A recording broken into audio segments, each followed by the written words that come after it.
Welcome back, all you beastie humanoids, you beautiful casters, you. Welcome back to the MetaBruZE podcast.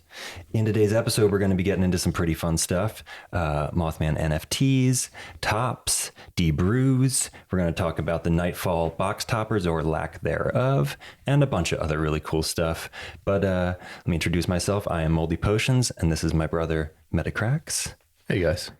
And we're going to start with what I think is the biggest TCG news of the year, of the century. Of all TCGs in existence. Yeah. The first TCG ever will be auctioned at Sotheby's auction house. And if you guys aren't familiar, it's a pretty old, well-established, high-end auction house where fairly wealthy, if not the most wealthy people come and bid with their little ping pong paddles, and anonymous buyers call in through phones. And we're going to have this one-of-one Steve Aoki Mothman NFT sold on Sotheby's in an auction, I believe, for charity. And the last one, as you know, if you've heard the previous shows by Steve Aoki, was $800,000. So What do you think, bro? What do you see this one-of-one first trading card game in history? The collectible market that we're all familiar with is now entering the high-end art space. What could this be worth?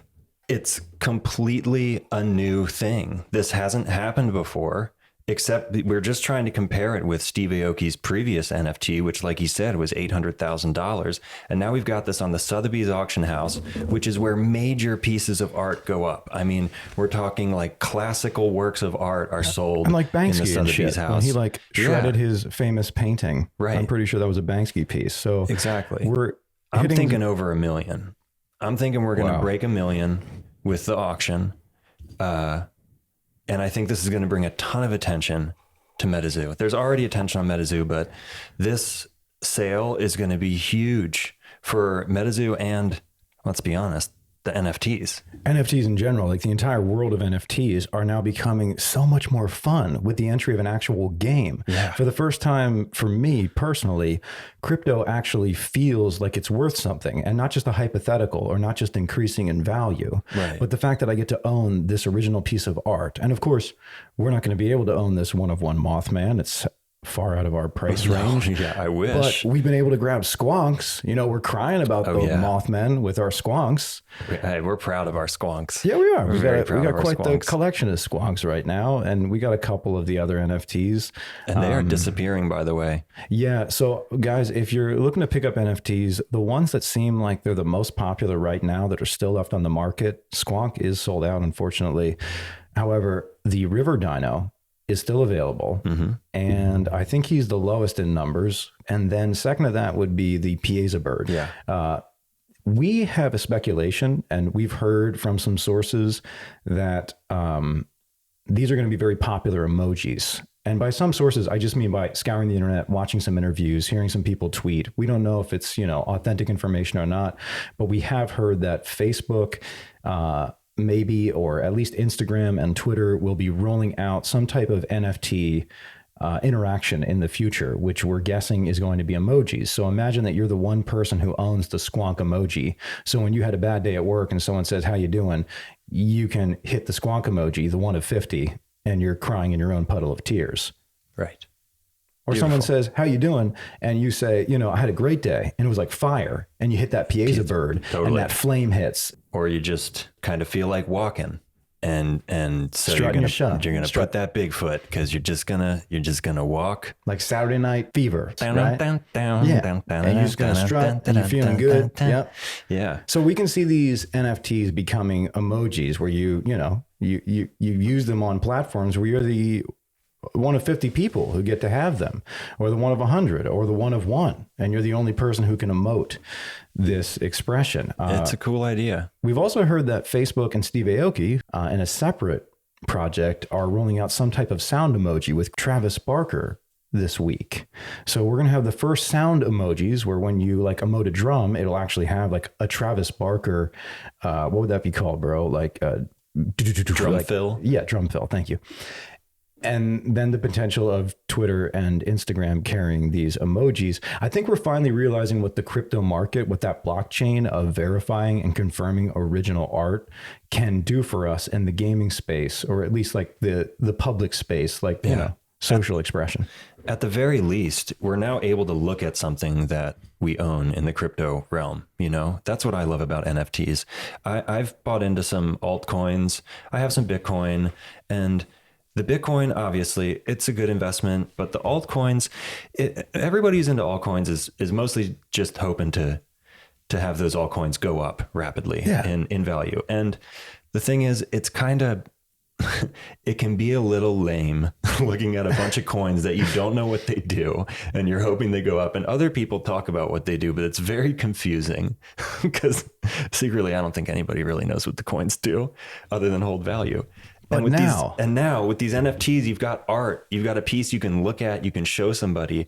Like if I owned that Mothman, I would be so proud, not just because of its status in the MetaZoo world, but just that creature is beautiful. Beautiful that animation. It's just, it's exceptional. Like who rendered that? Marvel quality, like 3D physics floating in the air, and you get to own that, and that gets to be in your dance club. So if you have friends who come over to your digital space and you have a club and you want to throw down with Mothman, he'll appear and the track will play and everyone can hop on the dance floor and do the Mothman. Nice. Next story? The Mothman. Next story? Yeah, let's move on. All right, great. All right, guys. So we're going to start doing this little quick market update at the beginning of all our shows before we get into the rest. This is just where the booster boxes are at currently. Yeah. October 8th, we're seeing sales of the Cryptid Nation first edition box, not the Kickstarter, go between $800 and $1,000. We're also seeing the Nightfall booster boxes go between, I'd say $375 is the lowest in the past couple of days. Yeah. And $500. That's it. We just wanted to show you guys that Cryptid Nation, only about 2.5 months outside of its first release, we're already up to $1,000 boxes. And the Nightfall set that has not even shown up yet, it's not available, is sitting comfortably between $375 and $500. So basically, as per usual with MetaZoo, if you got it at retail or anywhere near that, well done, because it's just going to keep going. Yeah. And there are great people actually doing that. It's awesome to see, like, man, we had a number of people. I think Pokevolver is going to do a very close to retail kit. Loot Kingdom absolutely was selling most of their products for retail. They had a couple things marked up, but it was so they could offer the main thing, like the theme decks and the booster boxes at retail. Louis from Kitchen Table TCG has a Patreon where he's been trying to offer at retail. There's a number of other places. I don't know them all off the top of my head, but there are good people out there who are trying to get people product at a reasonable price, despite the wild market that is occurring right now on eBay and pre-order sales. It is crazy out there. So moving on, we're going to go to Akora next. We don't know how much this box sold for. Unfortunately, I didn't have time to look it up in the aftermarket, what the deal was. Settled on obviously below $2,500 for that booster box. But there are some interesting things like prototype non-holo cards from Akora selling for $850 as of a week ago. There's a lot of interest in Akora. I mean, there's a lot. The cards are very unique in their appearance. I think some of them are really beautiful. Other ones I have a mixed opinion on, but some of these early ones that we're seeing up here on the market, I actually really love the Sleeping Dragon. I can see why people love it so much, not just because it's such an early card. It's adorable. It's adorable. And the fact that they have, I think they have a Sleeping Dragon, a like rising dragon, or like a dragon that's waking up, like in its waking state, and then like an awoken dragon. They have these three phases, like the three phases of evolution in their world are, these states of sleep, awake, or awaking. It's cool. I'm excited to keep learning more about it. Yeah, and it's just a lot of hype for a game, again, that hasn't come out yet. There aren't a lot of cards available on the market, and they're selling, the lowest is over $100, and even some of these cards like over $2,000 for a bundle of Kickstarter first edition Sleeping Dragons and a couple others. We're not going to click into that though. Moving on, one more market update. We have D-Spirits, and we're seeing boxes sell totally crazy consistently, like as of yesterday, $1,000 a booster box. You do want to be careful because someone has posted a picture of a booster box, but is only selling booster packs. Right. Very devious. Hold on. This says booster box, doesn't it? Booster box 1. I don't know. That's booster box first edition, but that's not the one that it was. There was another one though that was, there you go, booster box pack. Very tricky. Yeah, we're just saying, look out, read the full description. It's just, it can be a little confusing sometimes when the only stock image is of the box and they're only selling a pack. Although I do think that this may be a box. By the way, if you're not seeing the video on this, we are just scrolling through D-Spirits and there is a consistent picture of a D-Spirits booster box. And then some of the listings are just for a pack and some of them are for a box, but they all have the image of a box. Yeah, and these boxes, not the packs, the boxes are going for anywhere from $1,000 to $2,000 consistently. This is a game, again, that hasn't been delivered yet. It is coming. We're excited to play it, and we'll be posting a video in October of the gameplay video. We have the sample packs. Thank you, Sterling. Thank you so much. Can't wait. Yeah, and we were part of a Kickstarter also. We are not selling ours. We're sitting on ours, and we look forward to opening it and actually collecting it and moving forward with D-Spirits in general. Yeah. But yeah, it's just really wild to see that these things are selling before anyone even has products in hand. Yeah. Like MetaZoo, it has been actually printed. It's being distributed. These other games, I don't know how close they are yet. I think they're still getting tests and samples. I'm certainly not the authority. And guys, just a little reminder, we're brothers and we're including you in on our personal conversations here. Yeah. That we have at home. We are not professionals. We're not, to be trusted or to be... Not to be trusted. We're a bunch of dummies. Don't trust us. Yeah, dummies is a good place to start. We just not financial anything. And we're just speculating and letting you in our most, personal thoughts as we sit here and look over the news from the day. Moving on to the next story. I'm going to read straight from Mike. Yesterday, we crashed Tops. The entire server consistently for over an hour and sold 50K boxes in less than that time. It really shows the power of the MetaZoo fan base. I know there were a lot of website issues that made it hard to get the product. I promise you, we will be making more product with Tops. Series 1 is already done. They just released Series 0. That's what that was. And I'm working tirelessly to make sure the distribution of this new product will be as wide and as fair as possible, including physical retail. This is just the beginning, and you are here for it. He also wanted to thank the MetaZoo staff and artists who worked nonstop making the Tops product possible. Here's the fascinating thing about the Tops. We sat in the queue. We were there early. We didn't expect the UK drop, but we got over, we created accounts, and we actually got in line.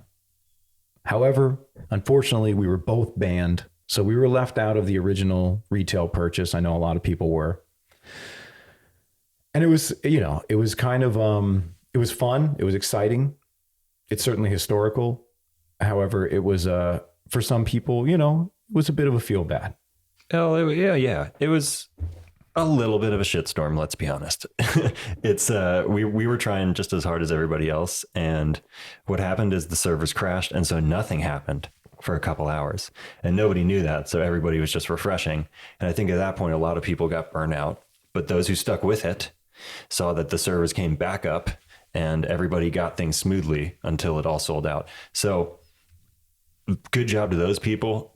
We kind of missed out, but we ran to eBay and within the hour, like we wasted no time, and we grabbed them for, double, triple the price, but mostly really, triple. Just really wanted to get a hold of this Tops product so badly because it's the Series 0 and there's all these cool things hidden in it. Like we know there's a Mike Waddell card. Can you show that? We know that there's a Mike Waddell card and now we have to assume there might be a Steve Aoki card I've heard rumors of. I wonder if there's going to be any artist cards. Like I would love to see a Poncho card or a Viseron card.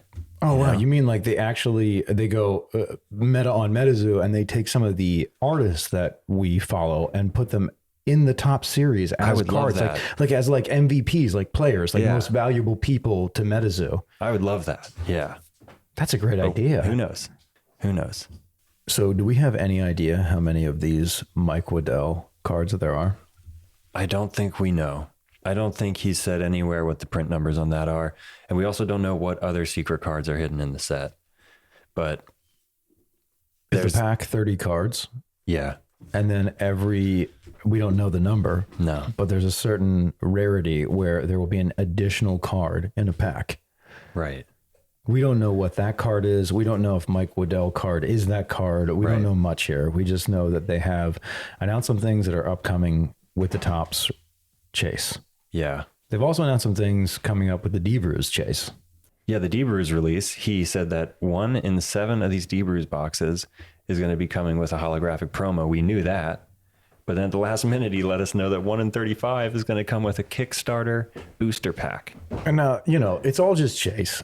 Right. And in a way, obviously it's a form of like gambling if you're just going for the win. Right. There's 3,500, 1 in 35. Right. Okay. A Kickstarter pack could be worth, if you got a Mothman Hollow, $8,000. Right. Mothman Hollow this week, Kickstarter, sold for $8,000. And I know that that's even rare because there's only like 900 of those. Right. Now, this DBRUZE launch on the MetaZoo marketplace, it was casual. It wasn't frantic. The site didn't crash. Everybody got one. And we got our sizes. It was really nice to see that everyone got one. And for me, I guess I'm a socialist when it comes to MetaZoo. I want everyone to have a piece of this. I would rather everybody get one than one bot comes through and then marks up the prices for everyone else. Yeah. We don't want the bots to win. No. We want John Connor to win. That's right. Yeah. So everybody got one. By the way, in the next story, apparently there's something better than box toppers and the Nightfall booster boxes. Yeah, so there's not box toppers in the Nightfall booster boxes. And I gotta say, I wonder if that was because the box toppers were searchable, like we saw from Bowsy last time. Shout out to Bowsy. Yeah, and I'm curious to see if they'll do box toppers in second edition. I mean, he said that there will be box toppers that are alternate Artera, but I'm just wondering, will it be like the box topper or will it be a little different? They're definitely going to change the packaging. They have to. Second edition confirmed for December, just before Christmas. Perfect. But let's get back to this. What is he talking about? Something better than box toppers in the Nightfall booster boxes. What do you think it is? I know what I thought it was. My first thought was something like sample cards or prototype cards distributed throughout, which I think is a definite possibility. I think, the like boring answer would be full art cards, which would be really cool, but that wouldn't be necessarily better than box toppers, in my opinion. You're talking about specifically, like you're saying it might be boring, but cool to have like a full art Fireball. Sure, exactly. It would be cool. I'm not saying it wouldn't. I'd be stoked. I'd want every single one. But if we're talking about something that's better than a box topper. And let's be clear here. The only box topper so far has been red ink. So you need to say hollow auras. Okay, but if you're saying better than box toppers, all right, you got to beat the auras and you got to beat red ink, in my opinion. It's got to be something big. Box toppers, plural, includes red ink, and you have set a very high level. So what could be better than red ink? In my mind, I think it's an NFT. I think it's a one-of-one NFT. I know I'm hooked on this NFT thing, guys. I think that this is the future. I know, whatever. It's exhausting, but it's happening. So you think like there's a code card that just would like give Pokemon. You an NFT? You're going to get a code card and it's going to give you a 1 of 1 or a 1 of 10 or a 1 of 100, just like red ink, or a 1 of 100, 200, more like red ink. We don't know what the actual print run on red ink is. And you will own for the first time a MetaZoo NFT.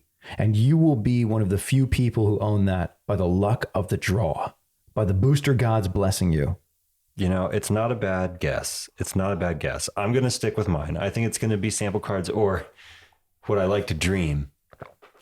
Dream a little dream that it would just be a crumpled up, gross little piece of a napkin that Mike Waddell drew a Mothman on years and years ago. Oh, you're talking like J.K. Rowling style. Like before the basement print. Yeah, his napkin set. So in case you guys don't know, we've got the first edition that came out on the last, what was it, July 30th or July 31st? Something like that. Before that, we have the Kickstarter. And we don't own any Kickstarter other than Lightning in the Bottles. We went heavy on Lightning in the Bottles. We got a bunch of Lightning in the Bottles. However, he's Moldy Potion. We wanted to get potions. We got a bunch of potions. I love potions. Yeah. But that's all that we could really afford. The Kickstarter actually has a previous set. And it's the sample card set, which I'm sure you know, with the black borders. Before that, there was some type of basement print set where Mike had actually printed out, and I don't know if the flavor is actually basement, but he basically printed stuff at home. Right. Made cards at home. But here's the thing. Before that, there was the napkin set. The napkin set. Where Mike basically came up with ideas for cards on anything that was available. From what I understand, including napkins. Just wrote down any ideas he had, little scraps of paper. What I'm if sure. you open a Nightfall booster pack? And I know this isn't going to happen, but what if? It's not. And you open one of Mike's napkins? It's got a little piece of pizza sauce on it. Here's what I think happens. I think that you will get some type of like golden ticket to Mike's apocalyptic shelter. Oh yeah, that could be a thing too. There might be some type of actual prize that you win. Like there might be some sort of actual golden ticket sort of thing where, oh, you got this? Well, you're going to win, a full sheet of whatever. Yeah, that's what we're saying. Sheet or something like that. Because we're like, for the sake of like avoiding what just happened with the box toppers, what if Mike decides to just put in an average card with a code on it, whether you get an NFT or whether you get some type of invitation to either cash it in at an event or for a prize, like a sheet of cards or a sample card, because that would be a way to avoid people from shining things through or weighing the cards. Or perhaps you're invited to his island for a martial arts tournament where he invites the best in the world and gathers them to fight against the greatest warriors of the outer worlds. Well, now I was going to ask if you were talking about Enter the Dragon, but now you're jumping to the echo I of that started with in Enter Mortal the Dragon, and then I moved into Mortal Kombat. Which is basically the same thing. Yeah. That's fine. Yeah. Anyway, guys, it's just really exciting to hear that there's something better than box toppers. Yeah. Apparently. And then he did this other thing where he said, has anyone found it yet? And we're... It. So what if you opened a box of Nightfall and you found it, and it was an NFT that wasn't just a piece of art that you owned that you could hang up in your virtual museum, but it was also some type of invitation to an event where only the people who owned that NFT were invited. And like that's a martial arts tournament. Oh my God. Here's the next thing, guys. This is a little disappointing in one way and a little exciting in another. I wanted to show you guys the Nightfall drop. There was a lot of merch here. Very, very shortly, like this morning, there was merch here. And then we checked it again when we recorded it, and it's gone. There's no more hoodies. There were so many hoodies. Let me show you the hoodies. hoodies. Beautiful Mothman hoodie. I think I have the hoodies here. Okay, good. There were some Mothman hoodies. There were Jersey Devil hoodies, Bell Witch hoodies. When Mike was putting them up, they were kind of released consecutively. And on the Discord, he posted up a message that kind of, after some of the hoodies, that had an asterisk /250, which we thought, oh my goodness, does this mean there's only 250 of each of these hoodie designs? We actually panicked. Do you have enough money to get these hoodies? And you said, I'm already overdrawn. Yeah, that's true. And I said, okay. True story. I think I can put money on my credit card. I don't know if it'll let me charge anymore. And I said, do it. Do it. So we went into action. I think we got 3 of the 4 limited hoodies. We ran out of money. Yeah. And I was only getting your size. Yeah, which I'm happy about. Yeah. I mean, I don't like to wear anything but black or gray, so it's fine. But I thought that the hoodies looked like candy because they had like a Bell Witch that looked like some type of sherbet. They had like this like bad to the bone, like Wendigo. Yeah. They had a Mothman all red laser beaming with like a Mothman like echo, like a print all over the shirt. It's really awesome. But speaking of merch and specialty products, there was kind of some cryptic Discord messages that we've been trying to figure out. Do you mind if I say something before we get into that? No. In terms of sales, considering that these latest line of hoodies have been sold out, I want to show you guys something. I hit best selling on the MetaZoo marketplace and the postcards showed up. So the postcards are the best selling product on all of MetaZoo marketplace right now. They replaced the hats, they replaced the shirts, they replaced everything. I think this is because of Timmy. So shout out to Timmy's Basement, because you made me go back and buy the postcard sets. Now, unfortunately, I do not have the June postcard. If anyone has the June postcard, I will pay the price of admission to, get that for my collection. I need at least one. I would take up to 4. Let's figure something out, please. And you know what? Kind of like the Mothman hoodie, I'm kind of laser beaming you, Timmy's Basement. If you've got He's one, desperate. I will pay the price. You could overcharge him. You got me into this. Please get me out of this. Come on, you could shank him with this. Don't go that far, but you could. Basically, I'll pay anything. How many June postcards are there? Is there more than one? Because there's like one. 5. There's one. 6 July postcards. Bro, 7 July one. postcards. And when we got into MetaZoo, like when we were going deep into this, and we were getting really excited, it was in June. And I told you back then, God damn it, I hate saying I told you so's. I'm telling myself so, that we should get in on this at the ground floor because they're just dope. They just look awesome. They're cool. They're large, high quality, and it's just something special and unique. And now they're the best selling. So a number of people are going to have these. So let's take a look at what they're not going to have, guys. Let's go to the least selling.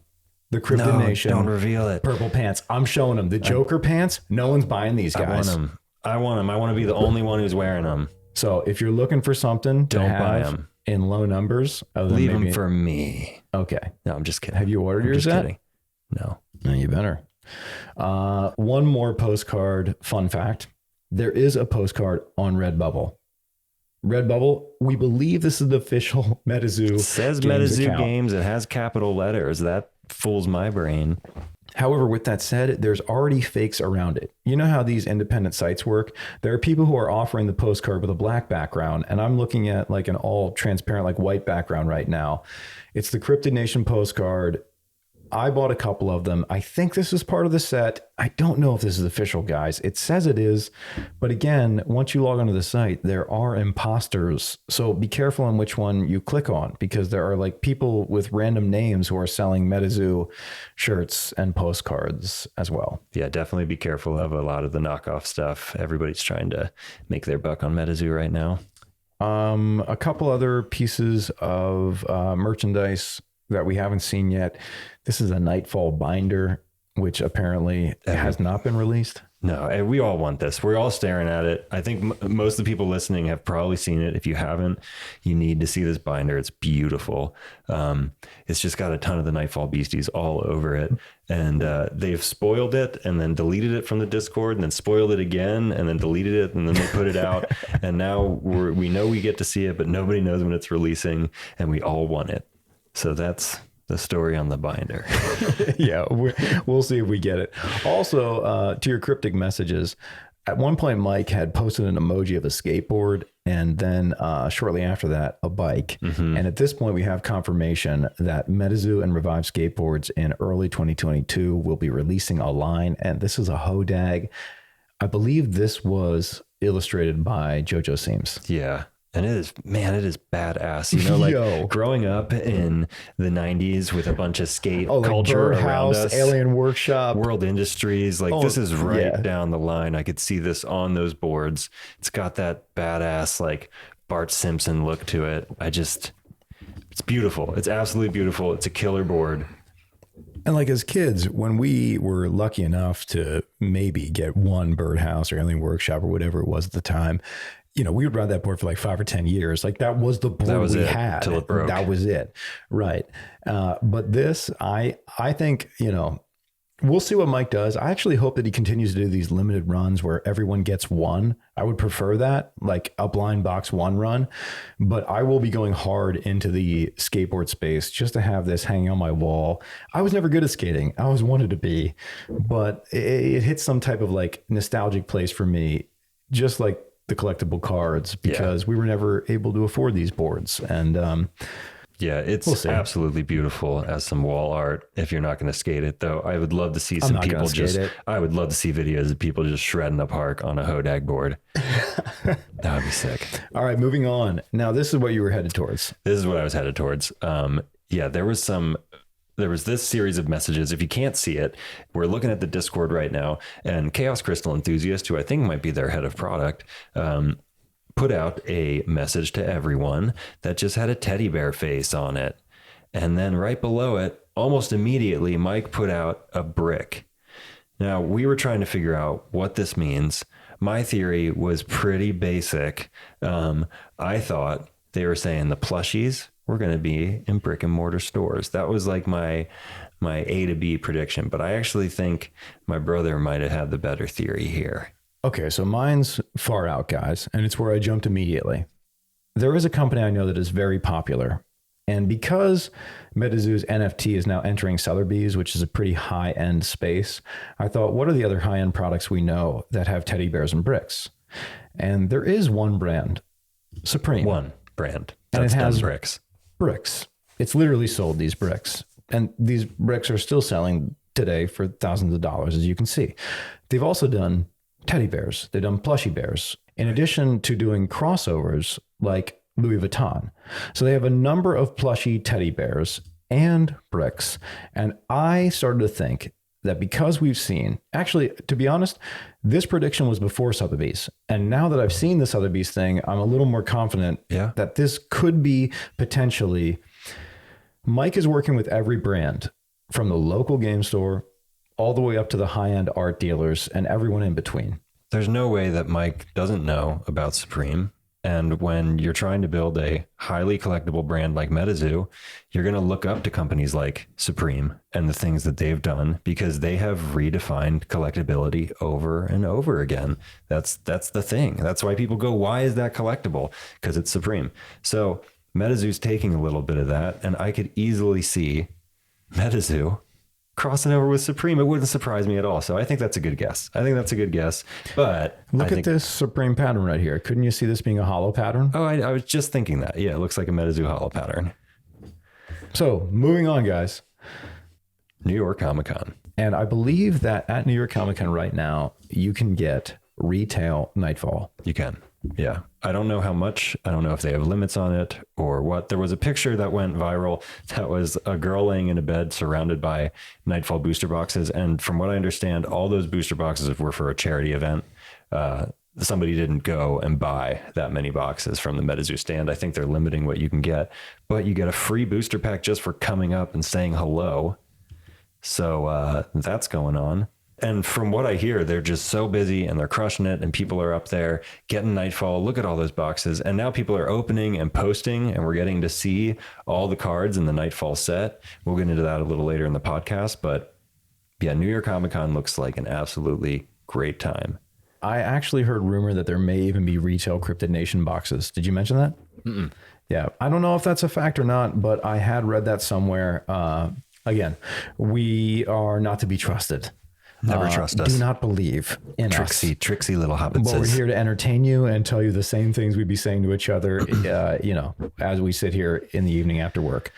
Also, guys, Collecticon is coming up. And you better have a deck built.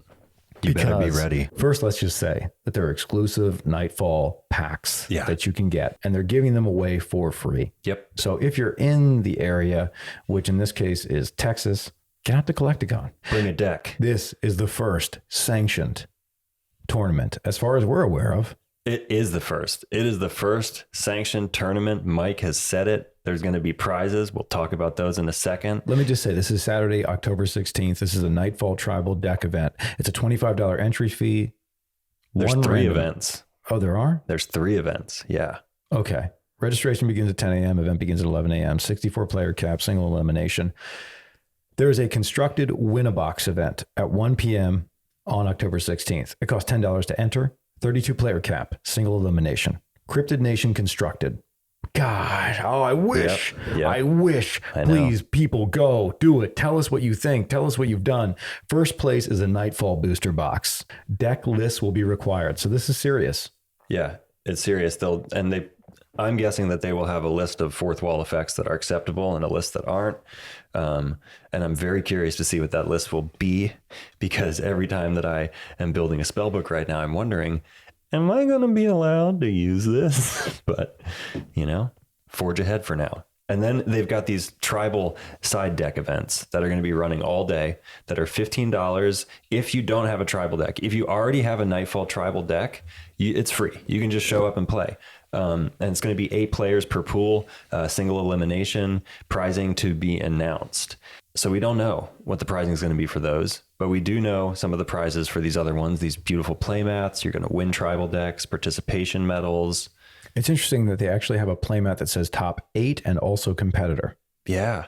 So they're going to give you like kind of like a trophy playmat. Right. By the way, this is, from what I see, Adam and Sam fighting a Jersey Devil with Frogman on their side. That does look like what's going on. And that's awesome. Did you see that first? Check out that first place medal with the Mothman. Oh, that's beautiful. I wish I could go and battle for it, because I would. And then, as if that weren't enough, Mike has shown us that he's going to be giving away these trophies to the winners. I'm not sure which tournament. I'm assuming maybe the Constructed, but I don't know for sure which tournament he'll be giving these to. But these are uncut Nightfall sheets that have been encased in what looks like acrylic. It looks actually really classy. And what you're seeing here is two. You're seeing the second place, which you pointed out, bro. Yeah. And if you look even closer on the Dover Demon, there's a third place. Right. It states. So this is the second place and third place trophies that both match in that X formation with the uncut sample sheets. And then What's the first place? we both decided it's actually surrounding the second and third place. We think this is a little mind game, and he's showing us the first place in the picture, which, because it's framed in these uncut sheets. It's MetaZoo. Everything is a meta game. Like Yep. everything is like a secret and a secret and a secret. Like there are all these little codes and fun clues and flavors and lore. And I think he's going to hand you a sheet. He's going to hand the first player a sheet. So Yep. the second and third place right now, we believe, we're speculating, is actually sitting on the first place, which are uncut sheets. So you're actually seeing all three trophies. You win the tournament, you're taking home an uncut sheet of Nightfall. We think. We Us tricksy think. little hobbits is. And we don't know anything. No. And we are dum-dums. Idiots. We're so dumb. Yep. Okay. Moving on. Moving on. Oh, well, hold on. Well, okay. Stop. We're getting into spoilers, huh? We're going to see a few of these beasties that are reprinted, same name, Jersey Devil, Mothman, etc. So this New is effects. when, well, let me just say, 1 per spellbook, 5 dark, 90 life points. It has flying. It has fear. It gets a 20 bonus to its attack when it's night. It gets a 20 bonus when it's Snowing. really. Yeah, this is a winter Jersey Devil. Okay. Its effect, as far as we can tell, and we might have to flip back and forth here to images because the coin is covering part of this in the blister pack. When this card leaves the arena, shuffle this page into its owner's spellbook. Whenever an opposing page, We have to assume would be inflicted with fear or something like that. leaves the arena because of fear. There you go. you gain 1 fear counter. Yeah. If you have 11 fear counters, you win the game. So this is a new win condition with Jersey Devil, where if you can get 11 fear counters, and it seems like he's already giving you 1, Mm-hmm. this is an alternate win condition. This is very exciting for me. And by the way, the art is fascinating. He's on this giant jack-o'-lantern, Love it. and he's breathing like almost like Love acid it. green fire. Shout out to Isaac. Beautiful. Isaac's done so many cool pieces since they brought him on board to MetaZoo. I love all of his art. And yeah, having a Jersey Devil with a win condition related to fear is going to work real well with that Wendigo that we talked about last episode. Now, let me ask you this. Jersey Devil, 1 per spellbook. Does that mean you have to choose one Jersey Devil or the other? Or can you No. have both of the different Jersey Devils? You can have one of each. Do you know can that have for one- sure? Yes, you can have one of this card and you can have one of the other card. Just like you can have a Mothman promo and you can have a Mothman in your deck. Okay. That's a dope coin too. If I'm wrong, Let us know. I will shrivel into ash.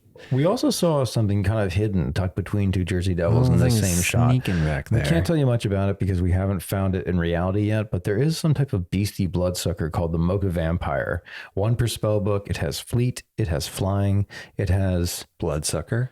and that means that it gains life points based on when it deals damage. It recovers life points. Important distinction. Yeah, gain and recover are 2 different things. So Yes. gain would actually increase life points, and recover would just replace. Recover, yes. The way the metazoologists have said to think of it is think of damage like counters that stack up, and recovering removes damage counters. Gaining life actually raises your maximum LP. That makes sense. And it's got a 20 bonus on the attack if you're in a farm. It's also got a life point 20 bonus if it's night. I like the look of this. Playing a Chupa deck right now, I really like the look of another Bloodsucker. Although from the look of it, we can't see much. No. So moving on. Let's move on. This is interesting. This is a BC zombie, the Bandage Man of Cannon Beach, 4 per spell book. The cost is 2 water, the life point 70. That's cheap, and that's a beefy creature. It can be a trap. He also has, and I believe this is the first time we've seen this in MetaZoo. To my knowledge, this is the first legal printed card. The infectious trait. Yes, the infectious trait. So what does that mean? So what infectious is going to do is when Bandage Man destroys another beastie, you're going to reanimate that beastie as a copy of Bandage Man. So you'll create a token that has the same life points as Bandage Man and has the same damage as Bandage Man and has infectious itself. So infectious, every time a beastie with this trait destroys another beastie, place a nameless beastie token into the arena with LP equal to this beastie's and attacks with damage and aura attack advantage equal to the printed damage of attacks on this beastie.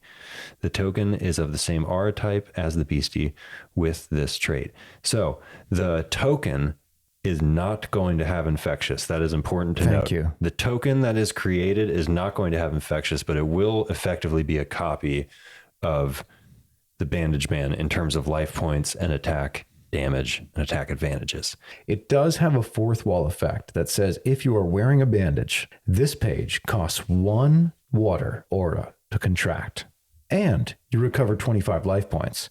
Man, so one water aura for a 70 life point creature who's going to help you recover life points, and that is an ocean Terra, by the way. The seashell is an ocean Terra, which is going to give him life points, and then the other one is fog, which, man, that would do great here by the coast. This page cannot declare attacks. Well, what do you know? It's not just going to be eating people alive, causing the infectious trait to copy more of itself. However, it is a trap. And when this page is flipped up, it will gain first strike.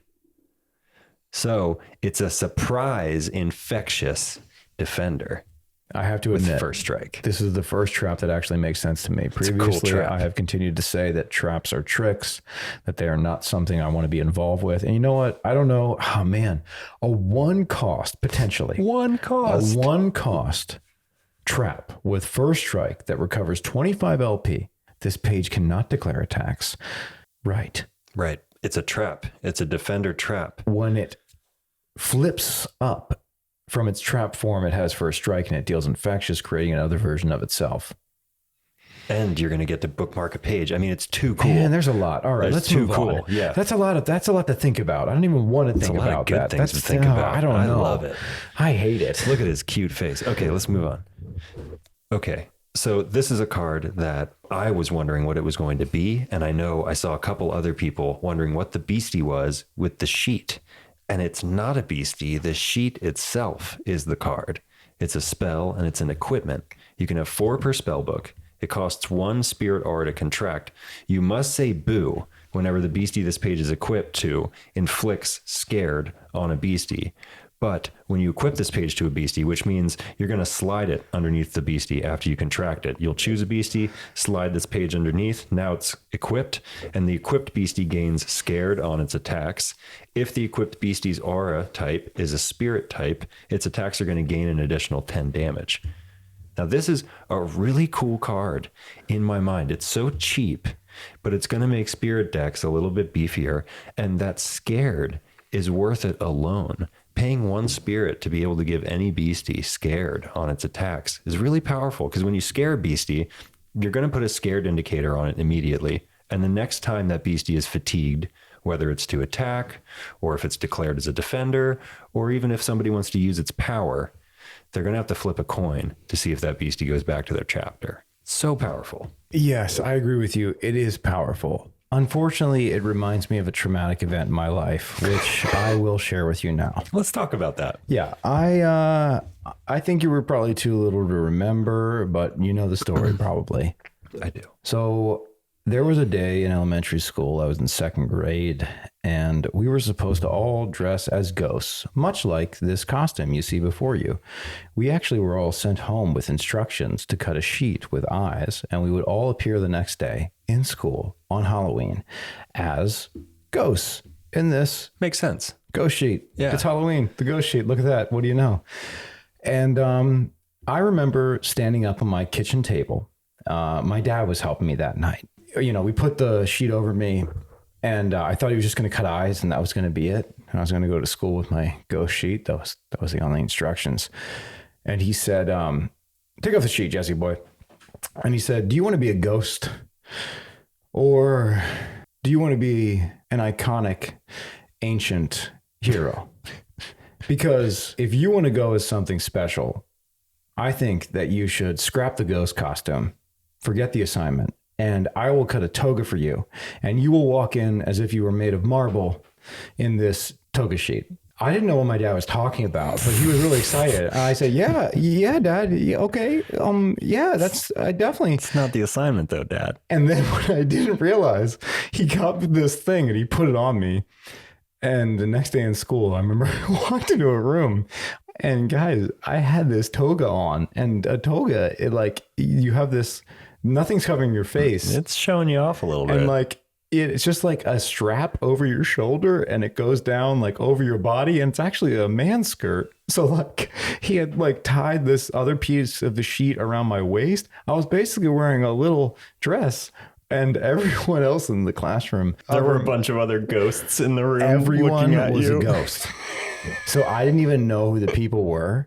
Everyone was a ghost, and I was in a toga with my head out, and I was the only one who wasn't a ghost, and everyone started laughing and pointing. Oh, man. And that's my story. And I'm going to make a deck that has as many of these as I can play, and I want to get them all out, and then I'll just laugh and point. You're only allowed to have 4. All right, well, all 4 are coming out. Let's move on forever. Yeah. I don't even know why I shared that. The Kinderhook blog. Boy, do I have a story. Let me tell you guys about my story about the Kinderhook blob. I'm just kidding. So the Kinderhook blob, we're really excited about this guy. He is a beastie alien. You can have 6 per spell book. He costs 1 cosmic. Guys, I'm so excited about cosmic. I'm just going to continue, but just know I'm so excited about cosmic. He has 35 life points. He gets 10 life points if there's stars out. He gets 10 more life points if you're in a forest. So that could bring him up to 55. In our area, almost every night we play. So, excuse me, that would, every night we would play well a 55 creature for a 1 cost. He has a 4th wall effect that reads, this page gains 10 life points if you're wearing any white clothing. Any white clothing. We're wearing white clothing. Everything, socks, something. You know. You can find it. Whatever. Just point to the white in your clothes. Just have some white clothing on. And then his attack is Pasty Menace. It deals X damage. X is this page's current life points. So hold on. We've already got a base 35. And in our area, because we play at night in the woods, that's up to 55. And one of us, both of us, we always have some white we can point to. So that's 65. So we have 6 per spell book. 6, 1 cost, 65. Yeah. This is a beastie 65 LP. The only downside I see in this card that would be easy to overlook is that as he gets damaged, he will grow weaker. Here's a fun idea. What if you threw Power Up Red on Kinderhook Blob? What? It would raise his life points by 100. It would also raise his damage by 100, but his damage is equal to his life points. I didn't even think of that, bro. He would be brought up to 165 life points. So it would be 165 damage plus 100. So it would be 265 damage if you threw Power Up Red on a Kinderhook blob in the forest when there's stars out. So everyone, you should know that my bro, as you guys probably have heard before, he opens his boosters. He's blessed by the booster gods, or he isn't. He got the Power Up Red. And I saw this price increase where MetaZoo started moving, from the $500 range to the $1,000 range. Ironically, the Power Up Red did not double.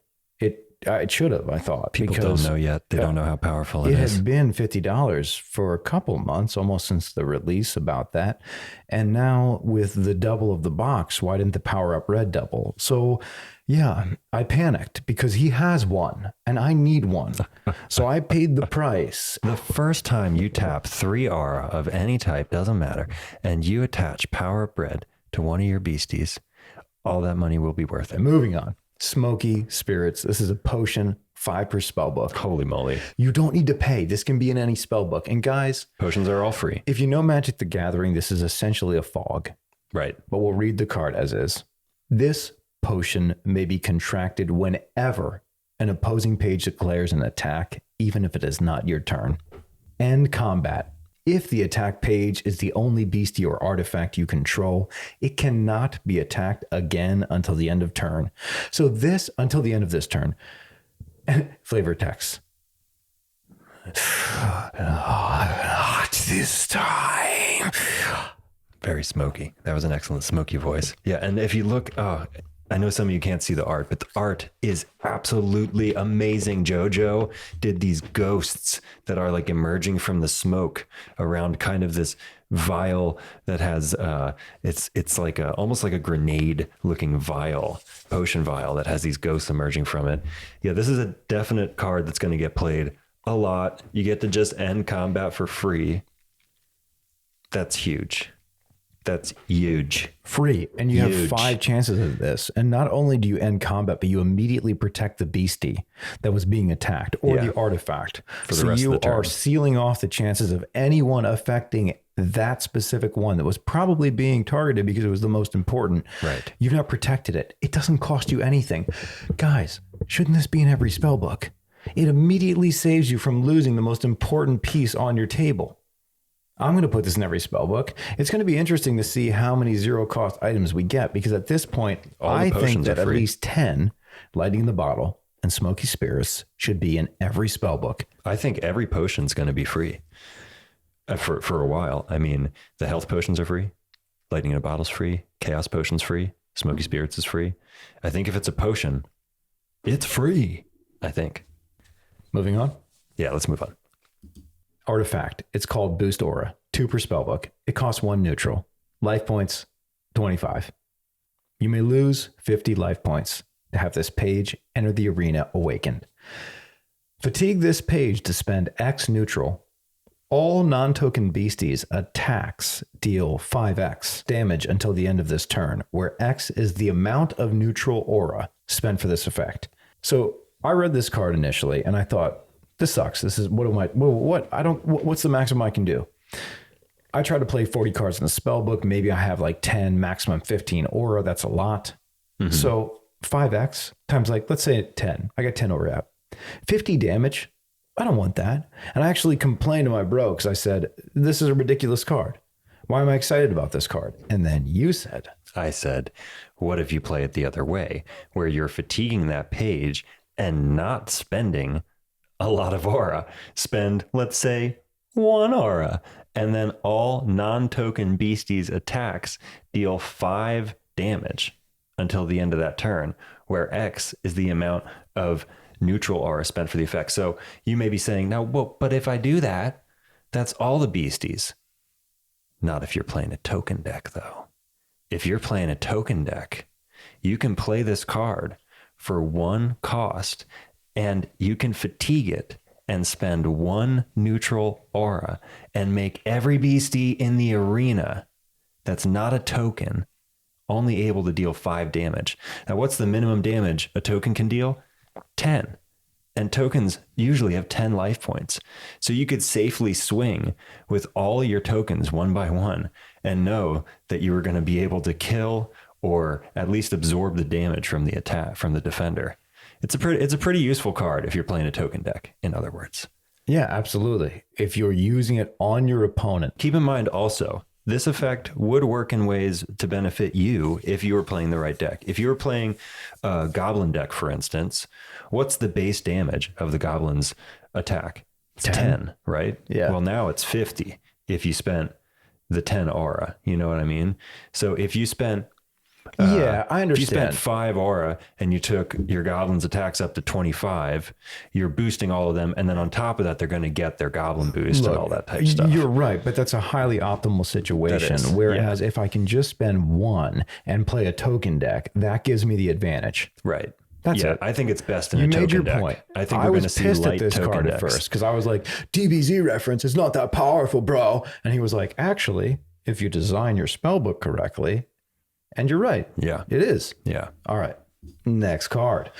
Oof. Okay, guys. Everyone's going to play this card. Everybody's going to play it. Born from the I Earth. know I am. I Yeah. don't know about you. So You can have 2 per spell book.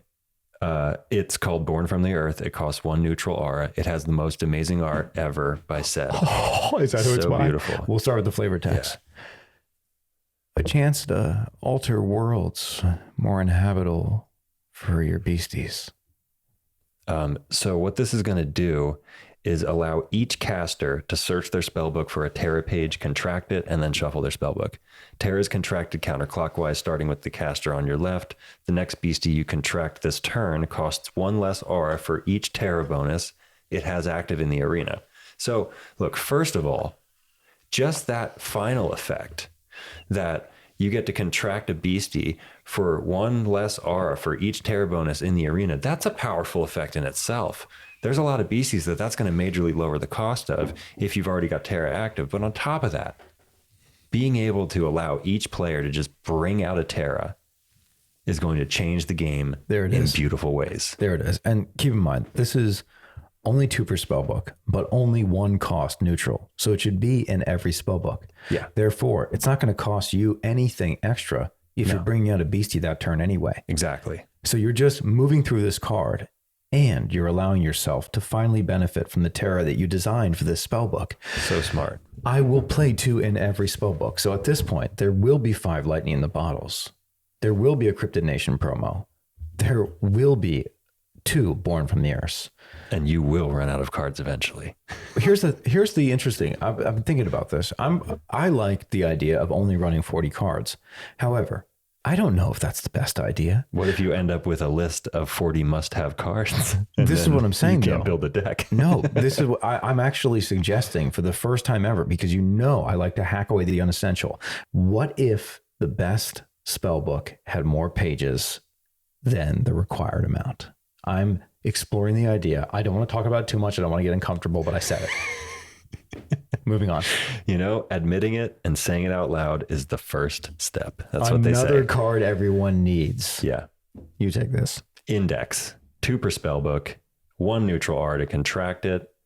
This must be the only non-aura page you contract this turn. Search your spellbook for a beastie page. Reveal it, place it into your chapter, shuffle your spellbook. Easy peasy. They say it's always in the last place you looked, but then why would you keep looking once you've found it? So this card is going to be absolutely has to be played. You can just go get whatever beastie.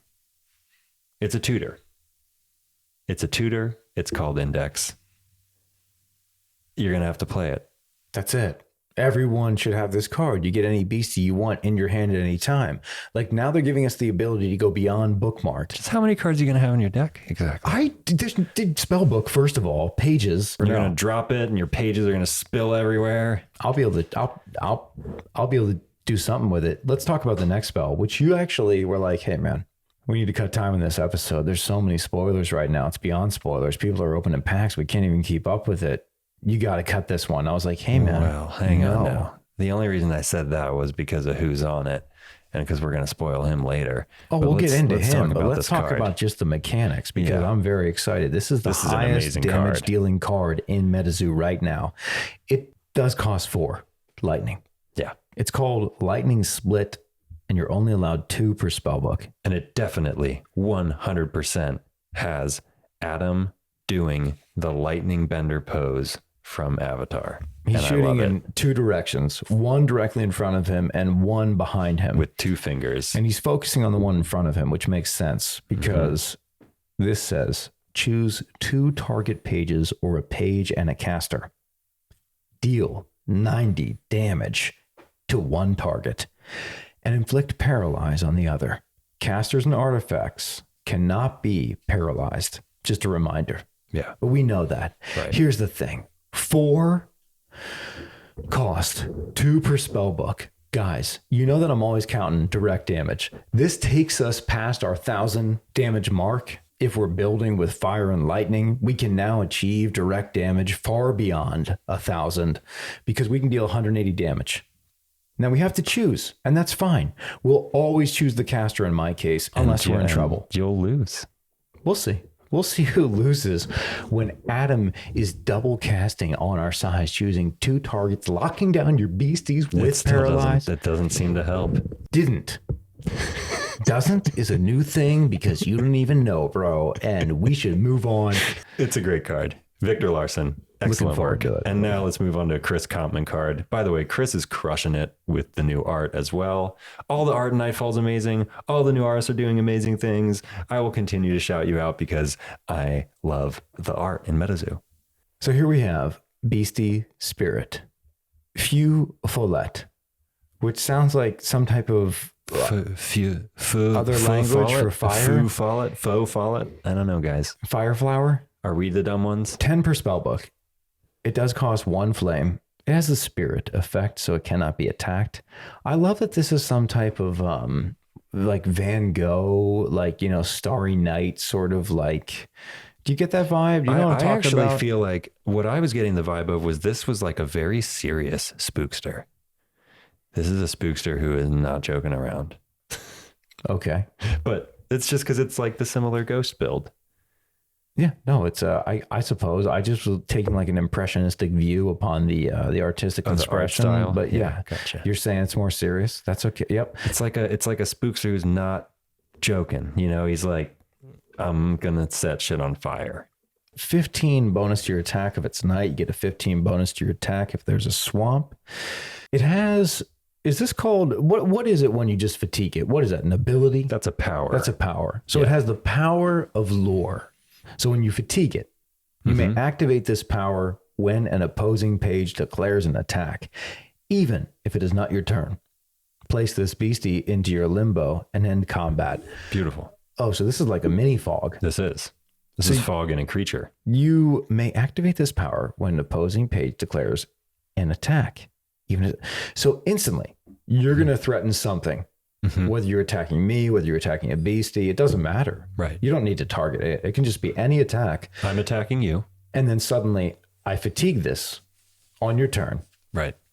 I place this beastie into my limbo and that's it. That's it. And Combat's I'm allowed over. to have 10 of these. Yeah. I can have basically up to 10 safety nets on your turn to protect my beasties and myself. Yeah, that in itself makes it a playable card, but then it has Smoldering Nipple, which is going to inflict 2 flame counters. So you won't roll for this. When you inflict burn, you roll to see how many burn counters. This is just going to automatically inflict 2 burn counters, but it's also going to deal 20, possibly up to 50 damage.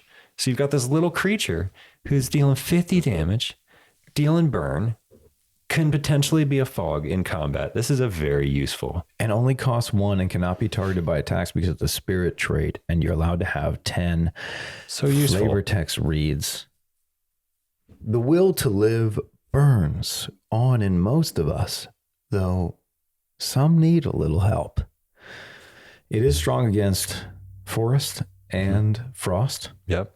As all fire pages will be. And I want to continue to list when it's strong against something. I don't want to forget that because I feel like that's something that I might be missing personally. And anytime it's strong against an aura type, it does deal an additional 20 damage if I'm right about that. Yeah, you're absolutely right about that. Which is very important. It's that can change everything. Necessary to know. I'm so glad they printed it on the cards because it'll also make it clear that is separate from attack advantage, which will show up right around where that burn symbol is it'll actually show up on the far side of the red 20. There would be the attack advantage, but we don't have any attack advantage in this case. Though I think we'll see one shortly. And we'll call it out next time we see it. However, before that, one of the cards that I'm absolutely most excited about personally. This is a crazy card. I love lightning and I love flame. Do you see Frogman? Oh yeah, and Peazful. Yeah.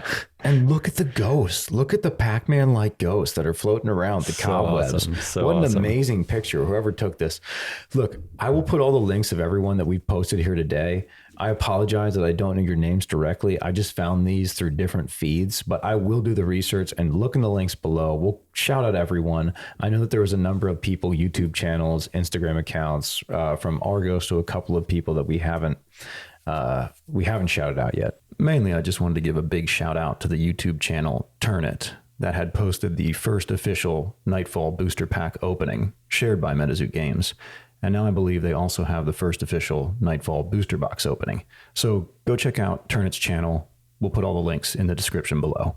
This right here, boil over 3 per spellbook, 1 neutral, 2 flame. I will be playing this in every spellbook. If you are inflicted with flame, this page costs 0 aura to contract. If you are not inflicted with flame, inflict yourself with flame times 6. Burn, thank you, I apologize. Yeah. Each time you are dealt damage this turn, inflict the same amount of damage to all opposing casters. This effect can stack. So you see what's happening here, guys, is when I use this with like my Dragon's Breath, or when I use this with like, my Phoenix Rain, it deals damage not only to the target caster, but it deals damage to all casters, including myself, which would actually deal an additional damage to the opposing caster. Right. So I can handle inflicting myself with burn because I'm not actually intending on attacking with many of my spellbook builds right now. I'm trying to inflict direct damage, protect myself with paralyze, and then draw through cards with Lake Worth Monster, bookmark as many cards as I can. That's my current spellbook. I'm trying to combine 3 auras. I don't know if that's too much. I'm giving it a shot. I think it's too much. It might be. And I have variants of that. I'm trying 2 at a time. But right now, I'm committed to flame for the direct damage. I'm trying to like build the fastest, strongest, quickest. And this card right here will make a lot of that possible because after I pay the initial 3 aura, 1 neutral, 2 flame, best case scenario, I'm not saying this happens. Let's say that I have 3 in my hand and I pay that 3 aura. Then the next 2 come out for free. Okay? Right. If you're inflicted with burn, the first one inflicts me with 6 burn. The second 2 don't cost anything. Right. So just giving the optimal example, suddenly I'm able to play a Dragon's Breath, which would normally inflict all casters with, I believe it's 100 damage. Let's do Phoenix Rain because that's 100 we damage. Know it's 100 that's damage. 100 damage. Thank you. Well, suddenly, not only are you and I, if we're playing together, both experiencing 100 damage, but you, the opposing caster, are experiencing an additional 100 damage. Right. I'll be getting dealt 200 for every instance of boil over that's been played. So I'm going super optimal here, but we could deal an additional 300 damage in 1 turn with 4 spells. It is possible. It is not likely, but it gets me excited and I want to try it.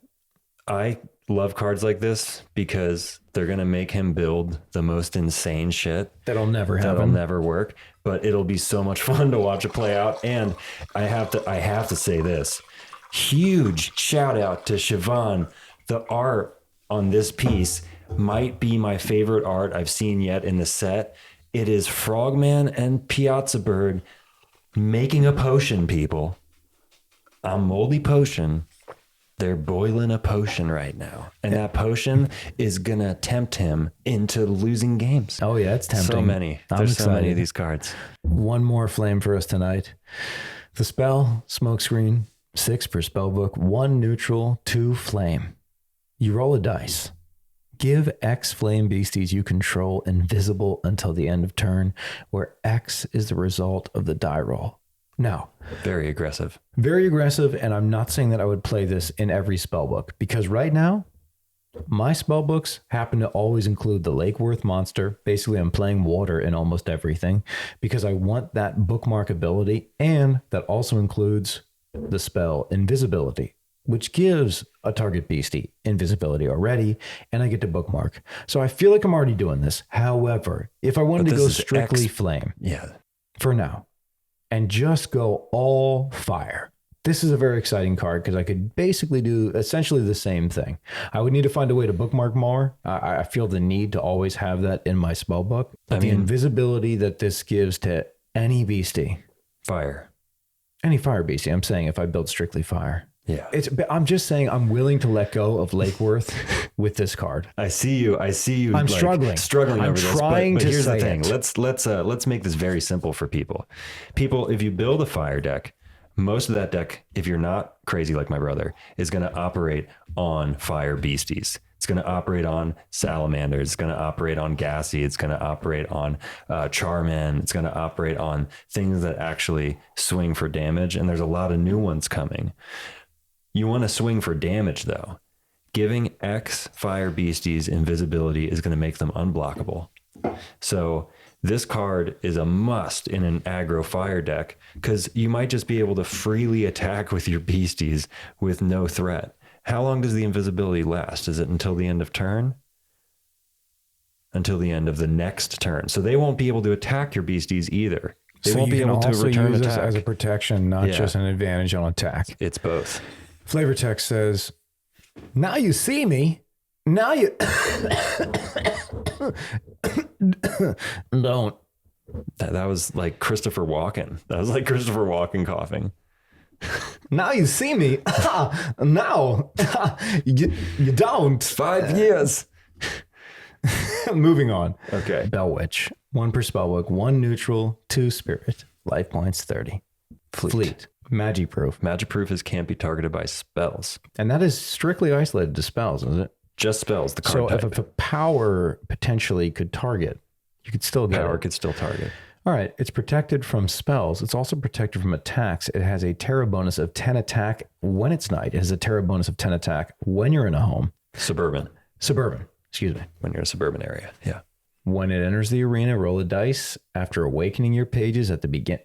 Not when it enters, guys. No, this you is have to when forgive it's me. in the arena. I have a kind of a glitch right now where I start to say enters, and this has come up a number of times. Arena. Roll a dice. After awakening your pages at the beginning of your turn, if the result is not a 1 or a 6, this page must declare an attack immediately. Interesting. Mm-hmm. It puts it in danger if you're not doing something with it. If you're not immediately using the power, the haunt begins once per turn. Contract any spirit spell in your cemetery. Place that spell into your afterlife. Wait a second.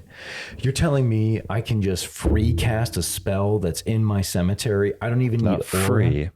You will have to contract it, which means you'll have to pay the aura cost. I will. Yes, but you still can basically use your cemetery as an extension of your chapter when it comes to spirit spells. All right, that's fair. So I just have like this giant hand, this echo of spells I've already cast. Yeah. And this gives me access to them. And in addition to that, it has an attack. So like your proton beams could all be used twice. But here's the thing. When this is forced to attack, it still is a threat. Its attack bewitched is going to paralyze and poison the creature. Times 2. Which means it'll lose. Sorry, go ahead. Paralyze 1, or do you roll for paralyze? Paralyze, you will flip to see if it takes effect. Okay.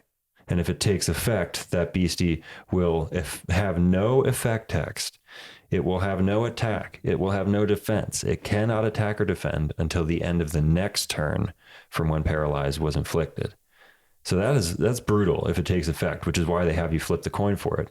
And then what poison is going to do is in this instance, it'll put 2 poison counters on the beastie, and the beastie is going to lose 10 times the amount of poison counters at the end of each turn for 2 turns. So it'll lose 20 life, and then the next turn it'll lose 20 life, and the third turn you'll remove the poison. Okay. All right. Yep. And if it had 1 poison counter, it would lose 10 life, and then you'd remove the counter.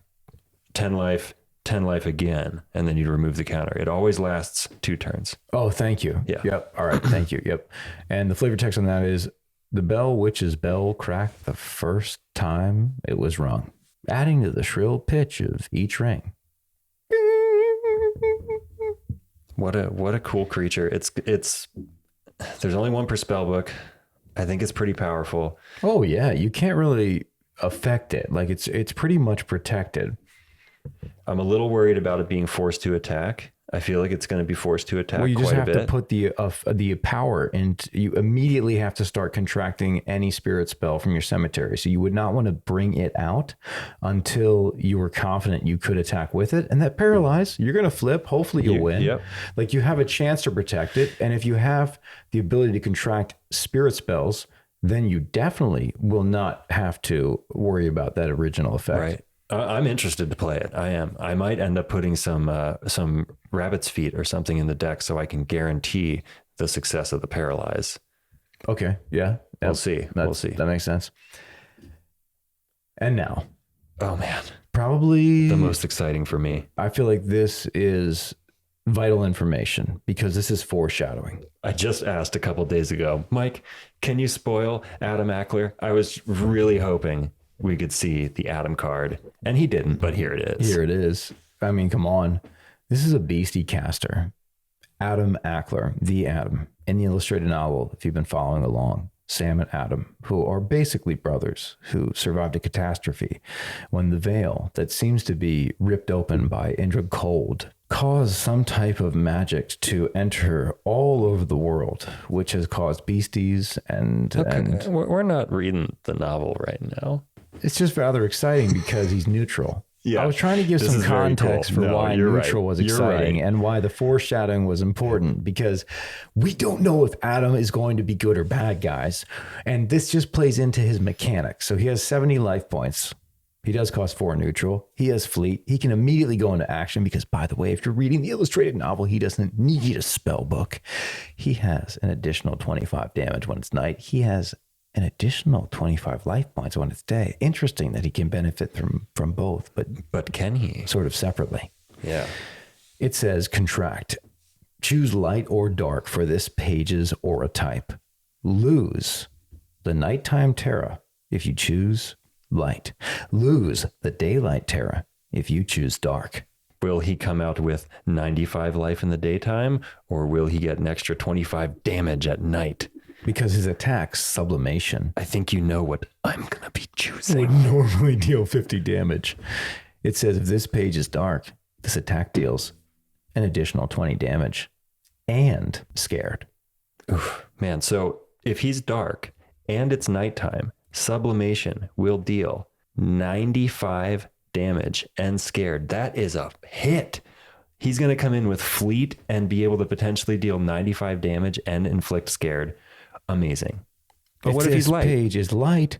Target page or caster recovers 20 LP. That's pretty awesome. Every time he attacks. Every time he attacks, 20 LP. You can just be feeding 20 life points. Yep. He is strong against nothing. His flavor text says, good or evil, the fates have yet to decide. Now keep in mind, he's strong against nothing because in this state, he is neutral. But the moment that you choose dark, he will be strong against spirit. And the moment that you choose light, he will be strong against dark. And dark will always be strong against light as well. I should have said that. What is light strong against? Light. Okay, so dark and light are strong against each other, obviously. Makes sense. But then spirit is caught in the middle. So dark is strong against spirit and light. Light is strong against dark. That's it. Okay, makes sense. Very exciting. I love that this is a gray card, neutral, allowing us to choose the path of Adam. Choose your own adventure. Love it. Who do you want to be? I love it. Light or dark? I mean, this is total like Luke Skywalker, Harry Potter, Naruto Sasuke. You know, yep. Good or bad. Moving on to one of the darkest, most wonderful cards in the set that we've seen so far. It's a spell. Sinister Shadows. A lot of S's. 4 per spell book. It costs 3 dark. Incredible art by Isaac. Yes. There must be a shadow in the arena to contract this page. Not hard to do, not hard to do. Hold your hand over the arena if it's really that bright. Target a non-token dark beastie with an aura cost of 1. Maybe like a, Hopkinsville Goblin. For each beastie with the same name as the targeted beastie, place a token that is a copy of the targeted beastie into the arena awakened. Tokens are not considered contracted and have 5 life points. So if you brought this guy in and you copied a goblin, and let's say you already had 5 goblins out, you're going to make 5 more goblins and everybody's going to get a 10 goblin boost. You see what I'm saying? That's insane. That's totally insane. I think I might have to build a goblin deck. And you're allowed 4. Yeah. And yeah, the shadow, that's their must. Like you just said, hold your hand over anywhere. Find your shadow, folks. It's anywhere. Open your cell phone and cast it on your own hand if you have to. You know what I'm saying? Yeah. Are you ready to really get your mind blown? Because I just realized something else too. What? Don't gross me out. If you play this card, let's say you played this once, you doubled all your goblins. So you play it again. All the tokens count as goblins because it says for each beastie with the same name as the targeted beastie. Oh no. So each time you play the Sinister Shadows, you are doubling your beasties. But let's just stick with goblins because it's the perfect fit for this scenario. You're doubling your goblins, strengthening everyone every time you play the spell. Because even your tokens count as goblins.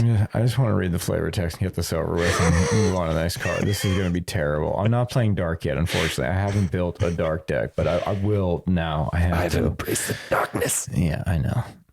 I know there's nothing but my shadow behind me, but I keep having this strange feeling that I'm being followed from missing person. It's the quote. Interesting.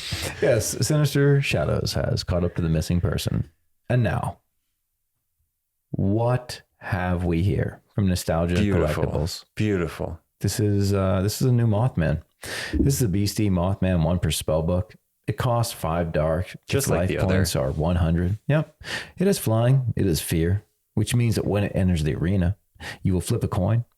And if you win the coin flip, you will send target beastie back to that caster's chapter. Mm-hmm. If you lose, it'll just stay there. It also has an additional 25 damage. When it's night, it has an additional 25 damage if you're living in a city. Contract. You may search your spellbook for an Indrid Cold. This is crazy. Contract it without paying its aura cost.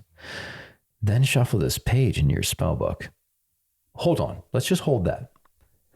So I pay the cost to bring this Mothman into the arena. He has been contracted. I can instantly go get Indrid Cold, contract him into the arena, and Mothman goes back into my spellbook. Yes, that is why it says you may search your spellbook. So you can choose. Do I need Mothman right now, or do I want Indrid? And it says N Indrid Cold, which means that I'm assuming we're going to have different forms of him, just like we're having a new Mothman right now. We'll have multiple Indrid Colds, and you'll be able to use this as a tutor to choose if you'd like an Indrid Cold, or if you just want to swing big with this guy, because he's not bad. This Mothman's not bad. And there's those laser eyes. There's those laser eyes. His power. You fatigue him to perform the prophecy. Target caster reveals a random page from their chapter and cannot bookmark on their next turn. Shuffle this page into your spellbook. Again, he disappears and comes back. I love this. He's like showing up, blasting lasers, disappearing, coming out, summoning Indrid, disappearing. He's working, man. This is good stuff. And that is a powerful ability right there. Not only are you causing them to discard a card at random, which if you've ever been forced to discard a card at random, it's terrible. Let me tell you, it's the worst. It's horrifying. And especially when you have a good hand. And then they are not allowed to bookmark on their next turn. Now, folks, bookmark is a game mechanic. This means you don't bookmark when you start your turn. You don't bookmark if you have any bookmark spells. You don't bookmark if you have any effects that cause you to bookmark. There's no bookmarking happening. You don't draw anything on your next turn. I mean, wow, really powerful. I am a person who loves Mothman, and I just love to swing with him. But I would be seriously tempted if I thought you had something good in your hand. You know, let's do it. Let's do it, right? Make you shuffle it. Make you lose it, possibly. Shuffle Mothman back in. I'll get him back. Anyway. Yeah, you have many options. It's not just one thing. He also has a feathered assault attack of 50 damage, in addition to those terror bonuses up to 100, and it deals scared immediately. Yeah. He's strong against spirit and light. And its flavor text says, if seen flying around an area, stay away. If it's seen following you, I'm sorry. Victor Larson crushed it, Victor. Whew. This is one of my favorites of yours ever. Superman style Mothman in the air. So we've had like a Batman style Mothman, and now this to me is like a Superman style, just like laser beaming down. Yeah. Oh, and your comment is right there. That's me trying to figure out a caster situation, which we won't go into because we're still trying to figure that out another time. And here he is. All right. What Mothman is bringing into the arena instantaneously. Indrid Cold. Do you want to take this one? Sure. Yeah. I mean, I've been waiting for this guy. I knew he was coming. We saw his effects earlier. They've changed them a bit. They've changed the card around quite a bit. And I don't even think this is the exact same as the promo version, but it might be. Anyway, Indrid Cold is a rare beastie caster, 1 per spell book. He costs 6 dark to contract. He has 80 life points, I believe. Yeah.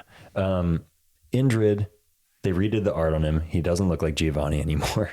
He has 25 damage bonus from nighttime. And when you contract Indrid, you get to place up to 2 dark beasties with aura costs 2 or less from your limbo into the arena awakened.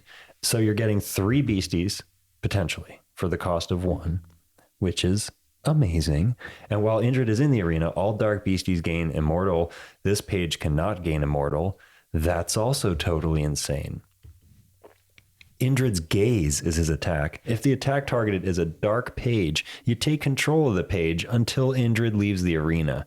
And then that has a 20 damage bonus against light pages. That is an attack advantage right there. You see that, people? Right there next to Indrid's Gaze, the light symbol. That means that attack itself deals an extra 20 damage to light pages. That's on top of his actual aura advantage. So Indrid's Gaze, the attack, deals an extra 20 damage to light creatures on top of Indrid himself dealing 20 damage to light creatures.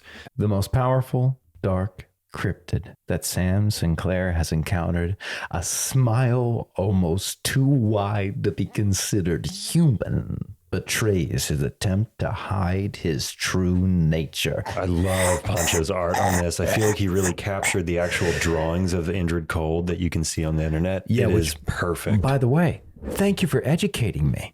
I did not know that Indrid was actually a real event in history. And you guys said, yeah, he is. Go check it out. And I did. And you're right. I watched a number of videos. Yeah. And this image does represent the original report that at least we saw in that video, where that sketch artist, it's like this weird, like unnatural smile. They thought it may have even been an extraterrestrial event. Yeah. Well, there was a UFO involved too. But anyway. Let's go to what I know. I know Indrid's flavor said the most powerful dark beastie Sam has encountered. However, maybe that's just because Sam hasn't encountered the Grim Reaper. You're only allowed 1 per spell book. He only has 1 life point, and his attack only deals 1 damage. It's beautiful. It's beautiful. It'll make sense. I know right now you're like, that sounds absolutely pathetic. But let us continue. He also is immortal. So when that 1 life point goes to 0, it doesn't matter. He's going to remain on the field. He'll be able to still perform his actions, attack, defend. He wouldn't be able to absorb very much damage. So don't rely on Grim Reaper to be a blocker. Yeah, to step in front of a big swing for you. But he also has Spirit, so he can't be targeted by attacks, which is going to make him really hard to kill. And on top of that, he has Destroyer, which means any damage he deals to a beastie is enough to destroy that beastie. Does a trait go into action before an attack or after an attack? In other words, does he have to deal the damage to destroy the beastie? He does. With Destroyer, he would have to deal the damage, and then he would destroy the beastie. So that 1 damage is like the most lethal 1 damage you can imagine. Okay. All right. It's like a death touch. It has to deal the damage to do the death. Yeah. It's like a death beam. All right. Almost. Let's read the card. You may contract this page from your limbo, cemetery, or afterlife. This page may only be contracted with dark aura pages and cannot have its aura cost reduced. So no aura facts. No, it's got to be pure dark aura, and it's got to be 9 of them. But you can contract it from your limbo, cemetery, or afterlife. This page cannot be affected by other pages. What? That's the crazy line right there. Mean? That means what it says. If I try to fireball this page, doesn't work. What? If I try to death beam this page, doesn't work. What? Silver bullet doesn't work. Nothing, I repeat, nothing will destroy death. Because death is already dead. Yeah. Can't be affected by other pages. You're not taking it away. Right. It just kind of apparated in front of you and you drove through it. And sure, maybe it's like in some type of like vanishing form, but it's going to reassemble in front of your face and it's going to perform the attack, the end, which is a win condition. It only deals 1 damage because, again, it has destroy. So if it deals that damage, and it will if it's the attacker, unless the opposing beastie blocker has first strike, of course. I just imagine Death just touching with his finger and the other beastie just shriveling. Yeah. Like Thanos style. Just The end deals 1 damage. This attack ignores effect text boxes. Oh, well, wait, then first strike would not apply, wouldn't it? So you cannot even get first strike to happen. Well, hang on a second. Effects text boxes is not the same as a trait. Exactly. I apologize. But this effect can't be affected by other pages. This page can't be affected by other pages. Well, so then what does that mean? Does that mean first strike would not apply to this thing? No, it would still apply. The other creature would hit before Grim Reaper. The other creature's attack would just do nothing. It would reduce its life point, the Grim Reaper's life point, to 0. No, it would deal no damage because it can't be affected by other pages. Are you serious that it's that meta that it actually can't even be dealt damage because it can't be affected by other pages? It's taking me this long to realize what's happening. And just to be clear here, they have affected with an A. Affected with an A is different than effected. Affected with an E would mean like effects. I would assume it meant effects. Affected with an A means there is nothing pages can do to this page. It's like giving it so many securities it can't even be questioned. But that's why it costs 9 Dark Aura, and you can only pay that with Aura pages. Again, people, you can't use a Blood Ruby or a Chaos Crystal to bring out Grim Reaper. No, you got to have 9 pure. You got to go all dark and you got to have it all out. So you're going to be bookmarking, you're going to be doing everything you can to get the true Dark Aura. But let's wrap this up because once this he's is out, insane. he's not leaving. Once he's out, he is there. He's destroying. And he is swinging. He can't be targeted by attacks. He's immortal. Even if you can find a way, he can't be affected by other pages. And when he deals 1 damage to any beast, he instantly destroys it. Artifact, he instantly destroys it. When he deals damage to a caster. This attack, not only does it ignore text boxes, but if this attack damaged a caster, roll a dice. If the result is not a 1 or a 6, that caster loses the game.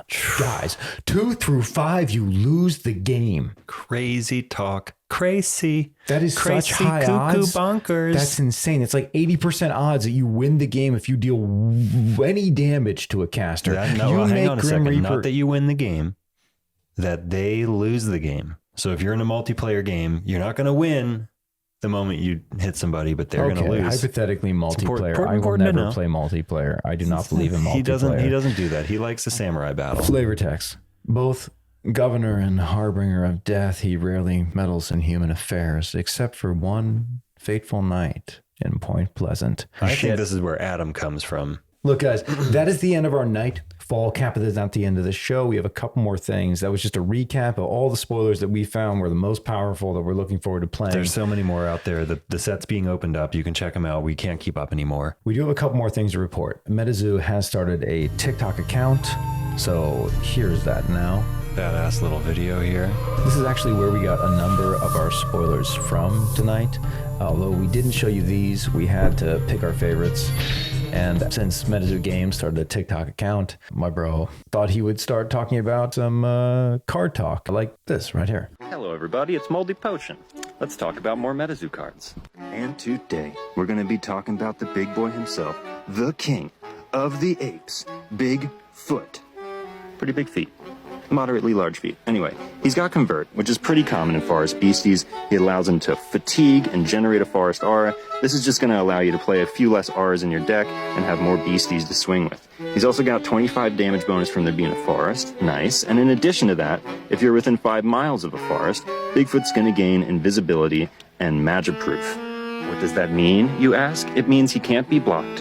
He also can't be targeted by attacks because he's invisible, and he can't be the target of spells because he's magic-proof. Now, let's talk about his power. He can fatigue or awaken one target beastie Sasquatch by fatiguing him, and then his attack deals 50 base damage and an additional 20 to water beasties. The bottom line is if you live near a forest, you should be playing Bigfoot. What do you think? Yeah, so, it's fun. I like talking about MetaZoo cards. And if you guys want to have me go over any specific cards, stop over TikTok, shoot me a message, let me know what you're into, what you want to talk about, if you have any questions about the game. I just like talking about MetaZoo, and I'm picking a card a day and talking about it every day right now. To end the show, we want to read a little bit of news about D-Spirits. One of our viewers was kind enough to drop in the comments section. I just thought this was kind of like a little bit of an inside scoop into certain numbers of D-Spirits that I was not aware of. And I was kind of excited to receive this information. Yeah, this was a great comment. Yeah, I just thought it was really cool. And I appreciate whoever. We'll keep you anonymous for now, but we just appreciate the information. And it actually got me excited about D-Spirits in general. I thought that D-Spirits had just made a lot of money and that they were going to be printing a lot of KickStarter boxes. I thought a number of people invested. We happen to be one of them. We split one of the tiers, but I thought that there would be many more Kickstarter boxes than what I believe we're about to hear about. So with that, the comment reads, in regards to D-Spirits, Sterling has set aside 2,000 Kickstarter boxes to distributors. One local distributor in Texas was given 150 boxes. That distributor did 50 boxes per wave on different days. The first 2 waves sold within 10 minutes at $179 a box. The third wave was today and sold out within 45 seconds, and they were limiting 3 boxes per household. One major distributor will have over 1,000 Kickstarter boxes. I can't give any names. I'm a multi-platinum backer, so I have inside info, but I will only say that some initial backers weren't happy about him adding on 2,000 boxes for distributors. But I can also see the light in it. Allowing those extra boxes will shed light on D-Spirits and give you guys a chance to grab them before it explodes at a much lower cost. Stay tuned for which distributors will get how many because they will most likely announce it beforehand. The print run for Kickstarter boxes is 5,000 or below, but keep in mind, there are only 20 packs per booster box. I believe in the Kickstarter box, whereas the first edition will most likely have more. So if you look at the total Kickstarter pack count, it's really pretty low when you consider the worldwide population. Anyways, this is my word to you guys. 3,000 boxes were for Kickstarter backers. 2,000 more are going to be used for promotion sent to distributors. So you all will have a chance of getting them for $200 to $300 from them, the distributors, before price increases a ton. Keep an eye out. Also, regarding first edition, it was mentioned that the print will be into the tens of thousands. No real number was given, and any collector will still want to collect first edition boxes because the art will be 100% different with different artists from the Kickstarter set. And now, to just add my own little 2 cents to this, we just watched an interview recently with Sterling where he talked about the variances in art. Yeah. I think he's making good decisions with the Kickstarter, and I think he'll make good decisions with the distribution as well. What you're looking at right now are the sample cards, the how-to video from the Kickstarter. You guys should really go check out the Instagram where they have the latest cards, the updated versions with the alternate artists. I think everything looks far more dangerous and darker and therefore dynamic. And I'm excited to get the actual set in our hands so we can do a gameplay. I think that's it, guys. I think we just covered everything this week, and that we was will, a doozy. Yeah, we will certainly be back next week with more Nightfall spoilers and cards as we approach the release.